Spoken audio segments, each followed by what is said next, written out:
প্রায় আড়াই দশক পার হলেও দেশের তথ্য ও যোগাযোগ প্রযুক্তি খাতকে এখনো নবীন হিসেবে বিবেচনা করছেন এই খাতের ব্যবসায়ীরা।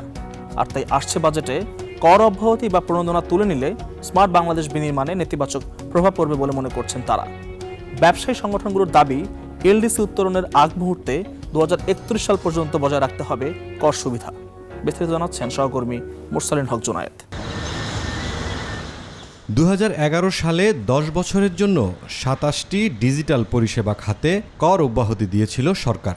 2020-21 অর্থ বছরে সে কর অব্যাহতির মেয়াদ শেষ হলে আবার 4 বছরের জন্য সে সুবিধা বাড়ানো হয়। ফলে দীর্ঘদিন ধরে চলে আসা এ খাতের কর অব্যাহতির মেয়াদ শেষ হচ্ছে আগামী 30 জুন।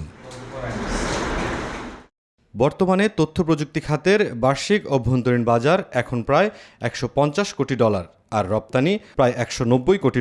জিডিপিতে তথ্য প্রযুক্তি খাতের অবদান 1.9%। এ খাতে এখন পর্যন্ত বিনিয়োগের পরিমাণ প্রায় $70 কোটি। চলতি বছর আন্তর্জাতিক মুদ্রা তহবিল IMF এর ঋণ সুবিধা পেতে সংস্থাটির বেশ কিছু পরামর্শের অন্যতম বিভিন্ন খাত থেকে কর সুবিধা তুলে নেয়া। ফলে আসছে বাজেটে এই খাতের অন্তত 8-10টি সেবায় কর বসানোর সিদ্ধান্ত আসতে পারে। তবে ব্যবসায়ীরা মনে করেন, তথ্য প্রযুক্তি খাতের সামগ্রিক আয়ের সরকারি হিসেবেই গরমিল রয়েছে। একটা সার্বিক সার্ভে করেছে এনবিআর, যেখানে ওনারা দেখাচ্ছেন 5,000 কোটি টাকা আমাদের প্রফিট, অথচ আমরা জানি আমাদের টার্নওভার মাত্র 2,000 কোটি টাকা। সো 5,000 কোটি টাকা প্রফিট মানে হচ্ছে 1,500 কোটি টাকা রাজস্ব মিস হচ্ছে আমাদের ট্যাক্স এক্সেমশনের কারণে। ওয়ারেজ 2,000 কোটি টাকা যদি আমাদের টার্নওভার হয়, তাহলে আমাদের এই খাত থেকে ট্যাক্স আসে হার্ডলি 200 কোটি টাকা। এই অঙ্ক যদি ঠিক করে দেওয়া হয়, তাহলে IMFও কিন্তু এই খাত থেকে কর অব্যাহতির ব্যাপারে ওদের ইন্টারেস্ট হারিয়ে ফেলবে। গেল 2 অর্থবছর থেকে ল্যাপটপ ও প্রিন্টারে 15% কর আরোপ প্রযুক্তি খাতের এগিয়ে যাওয়া বাধাগ্রস্ত করার পাশাপাশি হার্ডওয়্যার শিল্পকেও বিপাকে ফেলেছে। আর তাই এই করের ব্যাপারে সরকারকে নতুন করে ভাবার পরামর্শ ব্যবসায়ীদের। হার্ডওয়্যারের দাম বাড়াই দেওয়া ওইখানে কি বেনিফিট হবে?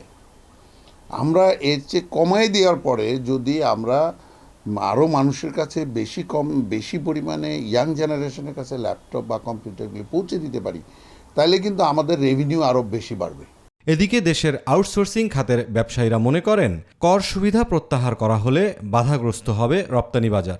আমরা এই ডিজিটাল থেকে স্মার্টের দিকে যাওয়ার জন্য আইসিটি খাতকে আমাদের যেই ট্যাক্স এক্সেমশন অব্যাহতিটা আমাদের রয়েছে, সেটা আসলে আমাদের কন্টিনিউ করা উচিত। কারণ হচ্ছে এই সেক্টরটা কিন্তু কম্পারেটিভলি নতুন। যদিও এখন পর্যন্ত সরকারের বিভিন্ন পর্যায় থেকে আসছে বাজেটেও তথ্য প্রযুক্তি খাতে কর অব্যাহতি সুবিধা বহাল রাখার আশ্বাস দেওয়া হচ্ছে।